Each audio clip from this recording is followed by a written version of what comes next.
Thing number one, Gary, let them eat cake. I'll let you fill in the color. All right. So back a couple few hundred years ago, uh, King Louis's wife, the Queen, Marie Antoinette, was asked about the starving people of Paris.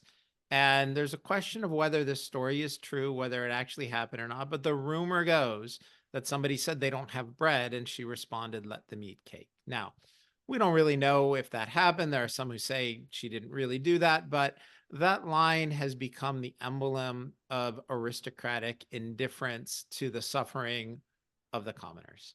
If you don't have bread, then eat cake, right? Isn't that what we all do?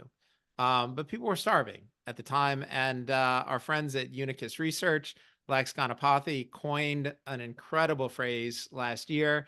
She once described Treasury Secretary Janet Yellen as the Marie Antoinette of our inflation.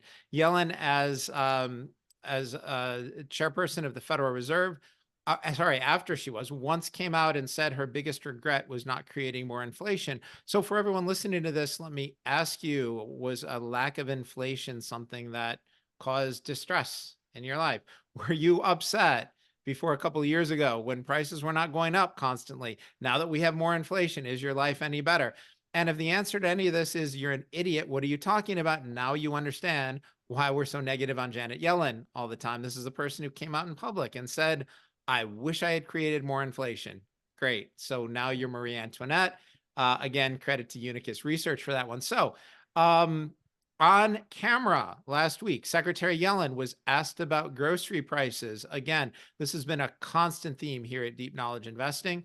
The Bureau of Labor Statistics keeps telling us that food prices are only up 1 or 2%.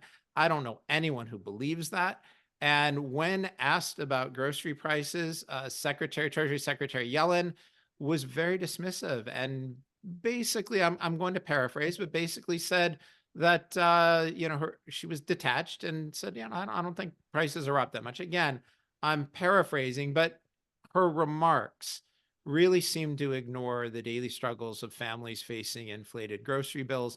There is no question that when we all go to the grocery store, we're all feeling sticker shock. Prices are up, and those price increases keep compounding. I have heard rumors. I don't know if this is true or not, but I believe Secretary Yellen has an 8-figure net worth. So if you're worth $20 million or so, yeah, feel free to fact check me on that. I don't know the real number. I can see how $100 or $200 increase in your weekly or monthly grocery bill might not really be a big deal, right? If you're worth tens of millions of dollars, you might not notice. But the rest of the country is not in that position. And for most of the country, having a $50 or $100 increase in your weekly grocery bill is overwhelming. Her insensitivity to what people are experiencing is just appalling. Yeah, the actual quote, Gary, to give that for you, I think largely it reflects cost increases, including labor cost increases that grocery firms have experienced, although there may be some increases in margins. That's what Yellen had to say. Yeah. You mentioned in the takeaways kind of what you're talking about, 8 figures, not being able to correlate or understand that, or maybe even notice, right? But at the same time, she's been in DC for how long? Can't think that she thought this was a good idea or something good to say. So what does that kind of tell us about where her head is even at? So Rob, you have zeroed in on what to me is the biggest surprise.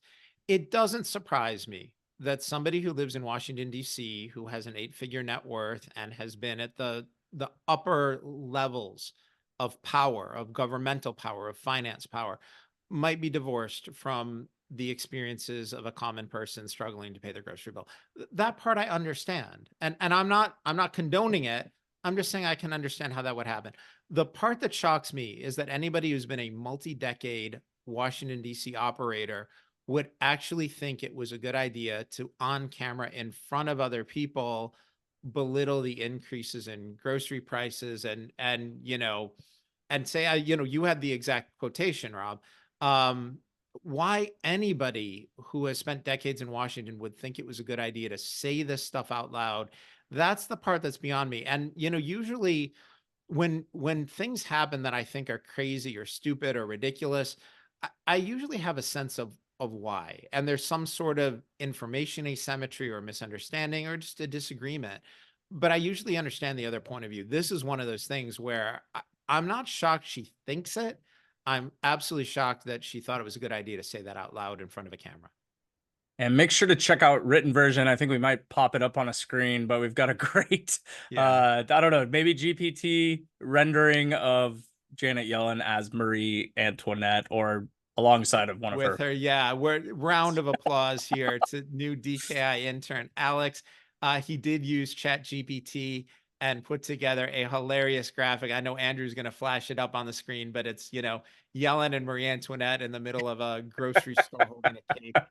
Super creative. With $500 sticker prices. Yeah, right. Bacon is $3,000. It That's bad. really, it was great work by Alex on this. Round of applause for the DKI Put it, interns. Every week, these guys are just huge yeah. contributors. And I know I say this a lot, but for everybody who complains about the work ethic and the sense of entitlement of our young people today, spend a day with the DKI interns and you will feel better about young people. These guys are terrific.